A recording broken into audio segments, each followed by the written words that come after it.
क'क्राझार जिल्लानि गसाइगाव महकुमा सिङाव थानाय भुमरा बिलाव गिख्रंथाव अर खामनाय जाथाय जायो। थांनाय मोनानि समाव सर्ट सार्किटनि जोहै हरखाबै खामनाय अरा गसाइगाव महकुमा सिंनि भुमरा बिल एमइ माद्रासानि मोननै खथाजों लोगोसे गोबां बिबांनि मुवा बेसाद खामो होनना मिथिहोदों। उननि समाव फायार ब्रिगेड हानजा, गसाइगाव सदरनि पुलिस आरो ओनसोलनि रायजो राजाफोरनि मददजों अरखौ खोमोरनो हायो होनना मिथिहोयो। नाथाय अब्लाबो अर खामनायजों खमैबो 20 लाखसो रांनि खहा जायो होनना ओनसोलनि रायजोफोरा मिथिहोदों। मख'नो गोनांदि जाथायखौ मिथिनानै जायगानि एमसिएलए सजल सिंहआ जाथाय जिल्लायाव थांना अर खामनाय जाथायनि सायाव खौरां लाहैयो।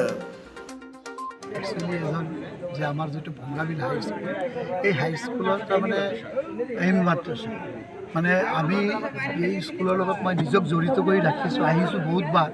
ইয়াত আমি বহুত আহি থাকোঁ, কিন্তু আমাৰ ইয়াত যিটো ষ্টুডেণ্ট যিমান আছে আৰু ৰেজাল্ট ইমান ভাল, তো মোক খবৰ পোৱাৰ লগে লগে মই লগে লগে ফায়াৰ ব্ৰিগেডৰ গাড়ী আৰু আমাৰ থানাত মই ফোন কৰি এইখিনি এৰেঞ্জ কৰি দি, কিন্তু মই আহোঁতে অলপ লেট হৈ গ'ল।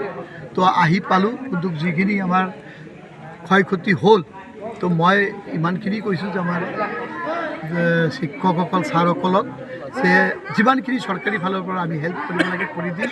আৰু কালি মই নিজে চিফ ছাৰক লগ কৰি মই এইখিনি যিটো আমাৰ ক্ষয় ক্ষতি হৈছে এইখিনি মই এখেতক পিকচাৰ দেখাই আৰু আমাৰ শিক্ষকসকলক কৈছোঁ যে আমি এইখিনি কৰি দিম। আৰু লগে লগে ইয়াত কেইটামান কথা ওলাইছে ৰাইজৰ, যে আমাৰ ৰাস্তা ঘাটখিনি সব কমপ্লিট হোৱা নাই। এটা আমাৰ এগ্ৰিকালচাৰৰ এটা ডাঙৰ প্ৰব্লেম হৈ আছে, যে এগ্ৰিকালচাৰৰ ৰাস্তাটোৰ কাৰণে আমাৰ ভমৰাবিল মানুহবিলাক আহে, এইপিনে ব্ৰিজ নাই, ব্ৰিজবিলাক পোৱা নাই, কষ্ট কৰি আহে। তো আমাৰ এই অঞ্চলবিলাক আগৰ পৰা ইমান পিছ পৰি আছিল যে মই অহাৰ পিছত আপোনালোকে চাওক, মই এজন এমচিএলএ হিচাপে যিমানখিনি কৰিব পাৰোঁ কৰিছোঁ আৰু কৰিম। আৰু এইবাৰ যে মই ভাবোঁ যে আমাৰ ছাৰতক মই ক'লোঁ, আমাৰ ইয়াৰ যে বুদ্ধিজীৱীসকল, এখেতে কালি এগ্ৰিকালচাৰৰ লগত কথা পাতি এইটো কৰি দিলে। এইটো মই চেণ্ট্ৰেল পাৰ্চনেলি কৰি যাতে ৰোলাৰ চোলাৰ কৰি দিম, মানুহবিলাক অহা যোৱাৰ ব্যৱস্থাটো কৰি দিম। আৰু লগে লগে যে আমাৰ এই অহা ডিচেম্বৰ বা জানুৱাৰীৰ পৰা এই ভমৰাবিল VCDCত মই আমাৰ CM মহোদয়ৰ পৰা 8 কিলোমিটাৰ ৰাস্তা আনি দিছোঁ। এইটো ভমৰাবিল চকপাৰা সব এৰিয়া হৈ যাব। আৰু লগে লগে 6টা কালপাৰ্ট হ'ব, 6টা কালপাৰ্ট উইথ 8 কিলোমিটাৰ ৰাস্তা ইয়াত মই আনি দিছোঁ। এতিয়া টেণ্ডাৰ প্ৰচেছত আছে, পূজাৰ পিছত টেণ্ডাৰ হৈ যাব আৰু কাম আৰম্ভ হ'ব। মই যিমানখিনি পাৰোঁ চেষ্টাও কৰি আছোঁ। ৰাইজে মোক ভোট দি কিনি MCLA বনাইছে, এই অঞ্চলত মোক যথেষ্ট ভোট দিছে। মোৰ এটা বেলেগ এটা মহব্বতো আছে, মই চেষ্টা কৰি আছোঁ। আৰু ৰাইজৰ দুখ তকলিফত মই সদায় মই চেষ্টা কৰোঁ, কোনো প্ৰতিনিধি আহক নাহক মোৰ দায়িত্ব, মই সেইকাৰণে নিজে আহোঁ। যিহেতু আমাক এই অঞ্চলৰ ৰাইজে ইমান ভোট দি এটা মোক MCLA আশা কৰি বনাইছে, তাৰ ক্ষেত্ৰত মই কাম কৰাৰ কাৰণে নিজেও মই বাধ্য আৰু কৰি আছোঁ। এইখিনি মই ক'লোঁ। আৰু মই ভাবোঁ যে ৰাইজৰ ইয়াত আহি মই যিখিনি ৰাইজৰ পৰা শুনা পালোঁ, যিখিনি তাতে মই গম পালোঁ, যদি মই নাহিলে বুজি নাপালোঁহেঁতেন ৰাইজৰ দুখ বেদনা কি আছে, মানুহৰ কথাবিলাক কোৱাৰ যেতিয়া সুযোগ পায় তেতিয়াহে আমি গম পাওঁ। তো আজি ৰাইজে যিখিনি কৈছে এগ্ৰিকালচাৰতো মই ভাবোঁ যে এই প্ৰব্লেমটো আমি ছল্ভ কৰিব পাৰিলে কমচে কম ভমৰাবিললৈকে যদি পকা ৰাস্তাটো বনাই দিব পাৰোঁ, এই মানুহখিনি গোসাইগাঁও যাওঁতে, মেইন চেণ্টাৰ আমাৰ গোসাইগাঁৱত যাব লাগে, তো গোসাইগাঁও যাওঁতে মানুহখিনি বহুত ইজি হ'ব। ব্ৰিজ বাকী আছে, মই 3-4টামান বনাইছোঁ আৰু 3টা ব্ৰিজ বনাব পৰা নাই এতিয়াও। মই মুখ্যমন্ত্ৰী মহোদয়ৰ তাত এপ্লিকেশ্যন কৰি আমাৰ চিফ ছাৰক দি ছিগনেচাৰ কৰি মই জমা কৰি থৈছোঁ। আৰু পালেই মই কৈ থাকোঁ, চাওঁ এইটো এখেতে কথা দিছে। তো মই ভাবোঁ যেনেকুৱা কৈ হওক আপোনালোকে অলপ সহায় সহযোগিতা কৰিব, মই যাতে এইখিনি কৰিব পাৰোঁ। ধন্যবাদ।